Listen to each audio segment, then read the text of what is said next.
भाजपकडनं राज्यसभा उमेदवारांची नावं जाहीर. रामदास आठवलेंना पुन्हा संधी, तर विनोद तावडेंसह माया इवनाते आणि राम वडकुतेंच्या नावाची घोषणा.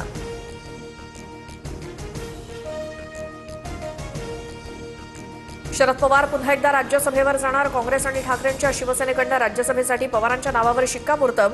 उद्या अर्ज भरणार असल्याची माहिती. राज्यसभा निवडणुकीसाठी अर्ज भरण्याचा उद्याचा शेवटचा दिवस. राष्ट्रवादीच्या कोट्यातनं पार्थ पवार उद्या अर्ज भरणार. उपमुख्यमंत्री सुनेत्रा पवार उपस्थित राहणार. उद्धव ठाकरेंनी दिलेला प्रभाग समिती अध्यक्षपदाचा प्रस्ताव राज ठाकरेंनी नाकारला. स्वीकृत नगरसेवक पदावरनं मनसेची नाराजी. संजय राऊतांकडनं शिवतीर्थ निवासस्थानी जाऊन मनधरणीचे प्रयत्न. अर्ज करण्याचा आज शेवटचा दिवस.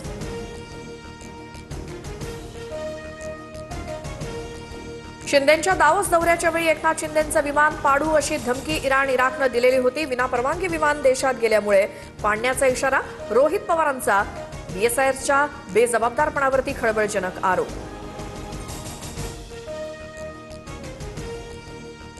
अजितदारांचं विमान डाव्या नाही तर उजव्या बाजूला झुकलं. एआयबीच्या रिपोर्टमध्ये बेसिक गोष्ट चुकली.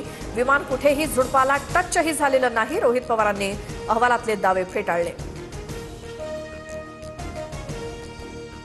अजित पवारांच्या विमान अपघाताआधी काही लोक रेकी करायला आले होते असं लोकांचं म्हणणं.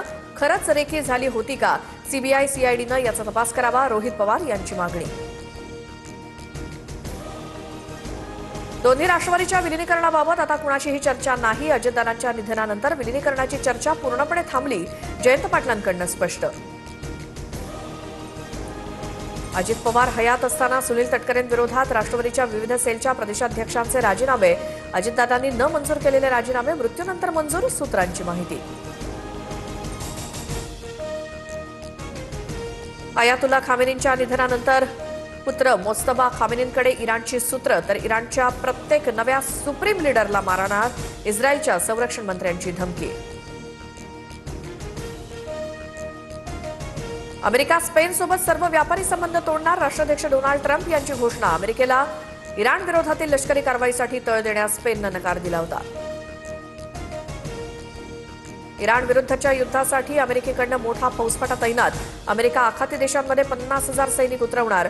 जमिनीवरती लढण्यासाठी लष्करी सैन्य उतरवण्याचे ट्रम्प यांचे संकेत. इराणच्या प्रत्युत्तराच्या कारवाईत 650हून अधिक अमेरिकन सैनिकांचा मृत्यू. इराणचा दावा.